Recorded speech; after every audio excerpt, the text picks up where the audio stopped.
जहाँ पर सबकी दिलचस्पी अलग अलग कामों में होती है, उसी प्रकार से मैं कुछ टाइम पहले जुड़ी हुई थी स्वयं सहायता समूह से, यानी राष्ट्रीय ग्रामीण आजीविका मिशन से, जिसके आधार पर मैं कार्य करती थी समूह सखी के पद पर। और 8 समूहों को देख रेख करती थी मैं। तो मुझे इतना ज़्यादा इंटरेस्ट आया कि मैं आपको क्या ही बता दूँ। लेकिन परिस्थिति ऐसी नहीं थी कि मैं लगातार वहाँ रह कर कार्य कर सकूँ, इसलिए मैंने कुछ टाइम के लिए ड्रॉप कर दिया है स्वयं सहायता समूह के समूह सखी के पद से।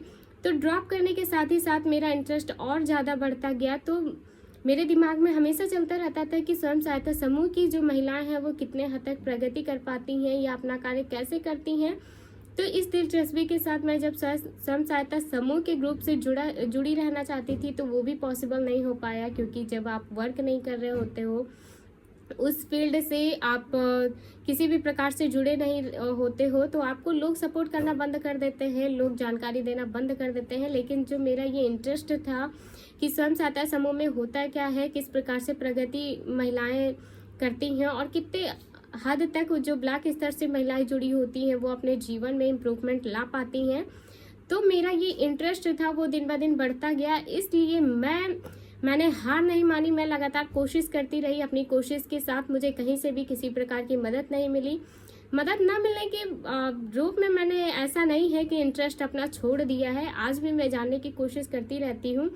तो मैं ऐसी महिलाओं के बारे में सर्च करती रहती हूँ जो स्वयं सहायता समूह के द्वारा अपनी एक नई छवि, अपनी एक नई पहचान बनाई है।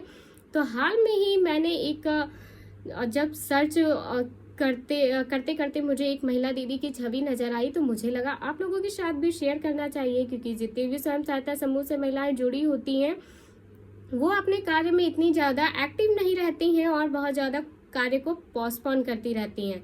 तो अपना कार्य अगर जो आपको पोस्टपोन नहीं करना है तो इनके बारे में ज़रूर जानें, ताकि आपको मिल सके एक प्रेरणा जिसके आधार पर आप अपने कार्यों को प्राथमिकता देने लगे। तो दीदी, हम बात कर रहे हैं हिमाचल प्रदेश में रहने वाली जसविंदर कौर दीदी जी की। पहले ये दीदी स्वयं सहायता समूह से नहीं जुड़ी हुई थी, तो इनकी स्थिति काफ़ी दयनीय थी, काफ़ी ज़्यादा खराब थी। जो आर्थिक स्थिति थी वो इतनी ज़्यादा तंगी थी कि ये अपने बच्चों को सही से पढ़ाने की स्थिति में भी नहीं थी। बहुत ज़्यादा परेशान होने की स्थिति में इन्होंने स्वयं सहायता समूह ज्वाइन किया। जी हाँ दीदी, स्वयं सहायता समूह ज्वाइन करने के बाद उनका नियमों का पालन किया, उनकी स्थिति में सुधार आई। सुधार के साथ ही साथ उन्होंने 60,000 रुपये का कर्ज ले डाला, जो कि हमें स्वयं सहायता समूह के द्वारा मिलता है। जब 60,000 रुपये कर्ज ले डाला तो इन्होंने कुछ तो निर्धारित किया होगा, कुछ तो सोचा होगा, जिसके आधार पर इन्होंने ऋण के रूप में अपना रोजगार शुरू करने के लिए पैसे लिए। तो पैसे लेने के उपरांत इन्होंने किया पशुपालन। पशुपालन के साथ साथ इन्होंने कृषि संबंधी उद्योग भी प्रारंभ किए। लेकिन जो हमारा पशुपालन था उसमें जो जसविंदर कौर दीदी थी, उन्होंने अपना कार्य केवल डेयरी फार्म तक सीमित नहीं रखा। उन्होंने काफ़ी ज़्यादा मेहनत के बाद, काफ़ी ज़्यादा एक्टिविटी करने के बाद उनको पता चला गोबर से ऐसी बहुत सी सामग्रियां बनती हैं जो मार्केट में काफ़ी ज़्यादा डिमांड होती है, लेकिन प्रोवाइड नहीं करवाई जाती है। तो जसविंदर कौर दीदी जी ने उस बात पर गौर किया और उसकी ट्रेनिंग ली कि गोबर से कितने प्रकार की सामग्रियां बनाई जा सकती हैं, कितने प्रकार के प्रोडक्ट बनाए जा सकते हैं जो मार्केट में सेल किए जा सकते हैं। तो स्वयं सहायता समूह ने, हमारी सरकार ने उनको ट्रेनिंग दिलाई, उनको कार्य करने का तरीका बताया। तरीका बताने के साथ ही साथ उनको सिखाया कि किस प्रकार से आप गोबर से बने प्रोडक्ट तैयार करके ऑनलाइन सेल कर सकती हैं। ऑनलाइन का मतलब मेरा है, आप सभी को पता है स्वयं सहायता समूह की दीदियों को एक ऑनलाइन डिजिटल प्लेटफॉर्म दिया जाता है जिसपे वो अपने द्वारा बनी वस्तुओं को बेच सकती हैं।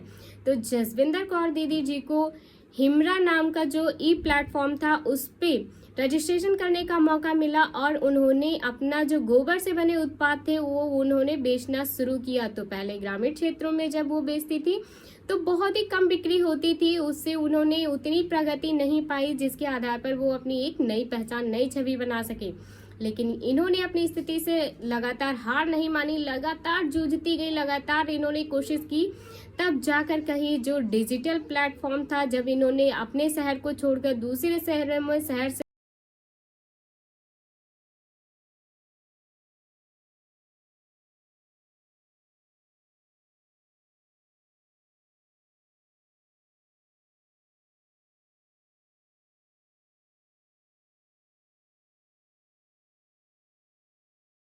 कार्य में जोड़ा, यानी जो गोबर से ये सामग्री बनाती थी, जो उत्पाद बनाती थी, उसको बनाने के लिए इन्होंने महिलाओं को कार्य पर लगा दिया, जिसके आधार पर महिलाओं को स्वरोजगार मिल सका।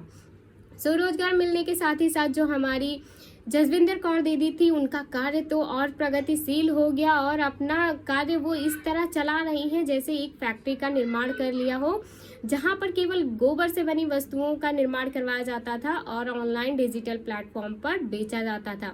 अब उनकी आय बदल चुकी है, स्थिति बदल चुकी है। वो कमा रही हैं 20,000 रुपये पर मंथ बचत के रूप में, और महिलाओं को भी उन्होंने स्वरोजगार दिया है, जिसके आधार पर वे अपने ग्राम पंचायत में एक नई छवि, एक नई पहचान लेके घूमती हैं कि वो केवल गृहिणी नहीं, केवल घर संभालने वाली महिला नहीं, बल्कि एक जो कार्यरत महिला होती है उसके रूप में वो सामने आई है। और गूगल पे कहीं भी आप सर्च करके, यूट्यूब पे सर्च करके देख लीजिए तो इनके बारे में सुनने को मिलेगा। जसविंदर कौर दीदी ने बहुत ही हिम्मत दिखाई है, बहुत ही ज़्यादा कोशिशों के बाद उन्हें कामयाबी मिली है। इनकी कामयाबी की स्टोरी अच्छी लगी हो तो प्लीज़ वीडियो को लाइक शेयर सब्सक्राइब करिए और ज़्यादा से ज़्यादा शेयर